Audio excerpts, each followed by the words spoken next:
Mason, Mattmason. And you're the prison chapel. And, I'm the chaplain here at Western Missouri. And first of all, tell me a little bit what's going on tonight. I think this is the last night of a 3 days worth of Christmas concerts. It is.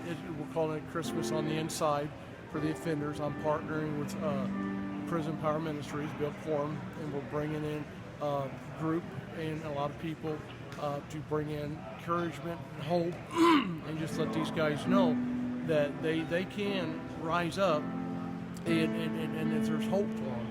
And so this is the third night, and so we call it an extravaganza, and so we want to just encourage these guys that they can, they don't have to stay where they're at.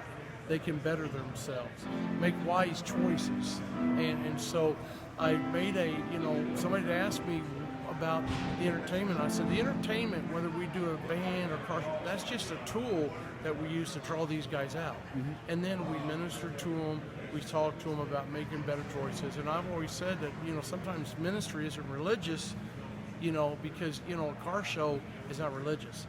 Motorcycles is not religious. Basketballs is not religious. But that is a tool we get to draw these guys out so that we can speak to them and really tell them, and minister and tell them, and help them understand that there's a different road that they can take.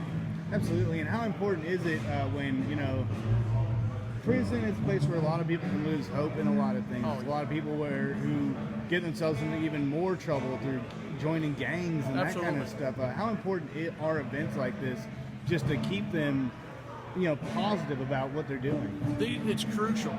The warden, Mr. Brewer, and our deputy wardens have told me when I came here that they wanted that because it is a positive effect on the inmates. And anytime we have an event for the next few months, you could sense a calm.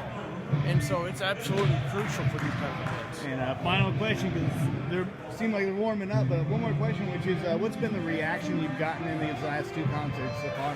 So I've got staff and offenders alike stopping me out on the wall just saying how much they appreciate this and how it's touched them. I've got staff saying how much they needed it. It spiritually recharged them. And so there's an excitement now going around. And so, it takes a spark to start a fire.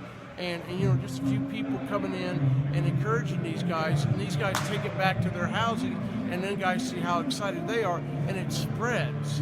And so it has just been a blessing for all these guys. We had around 250 Tuesday night, and to see that many guys, plus staff, plus guests, it was just absolutely overwhelming, and a lot of the offenders were very, very emotional. Joy to even now we receive that joy. Come on, even now. One last time again. Joy to the yeah, yeah. Joy to the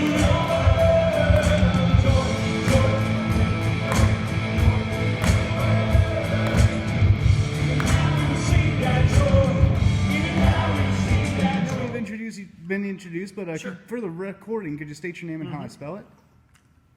Yes, sir. My name's Aaron Swanger, Aaron, Aaron, if you must. Swanger, Swanger. And what was it like performing? I mean, that's a big crowd, but some people would be intimidated, but it just seemed like everyone was here for a night of worship. Yeah. I mean, what was it like performing tonight? Well, not to be corrective, but I go into these moments going that we're not going to perform.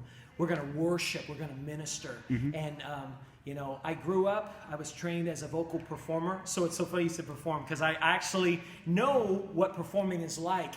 And there's a difference between performing and trying to get everyone to like me or opening up and getting out of the way and opening up in ministry and let everybody see Jesus. That makes a difference. And so you can have 100 people in the room. You can have 10 people in the room. You can have 1,000,000 people in the room.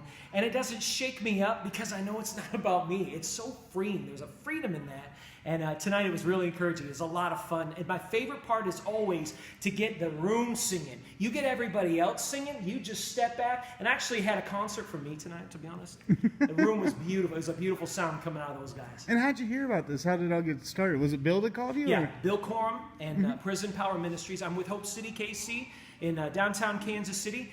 Bill Corum is part of that, and he invited me to come a couple of years ago. So I believe this is my third or fourth Christmas. Of course, we missed last year because of COVID, but here we are this year back again. So excited to be here, so thrilled. You can't tell, but I'm a little wound up about this. I was about to say, one more question, which Yes, is, sir. what have your interactions been like? Of course, you've done this before. Yeah. How important is this for the prison community who, it's prison. I mean, you can get very dejected and down and, Yeah. Get into a lot of bad places. But what's that like for you to be a bright spot and be able to minister to these guys? Well, that's a really good point.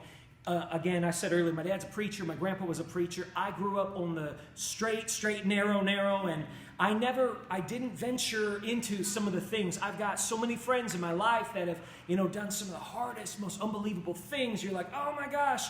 And my testimony doesn't look like that. My testimony looks like this.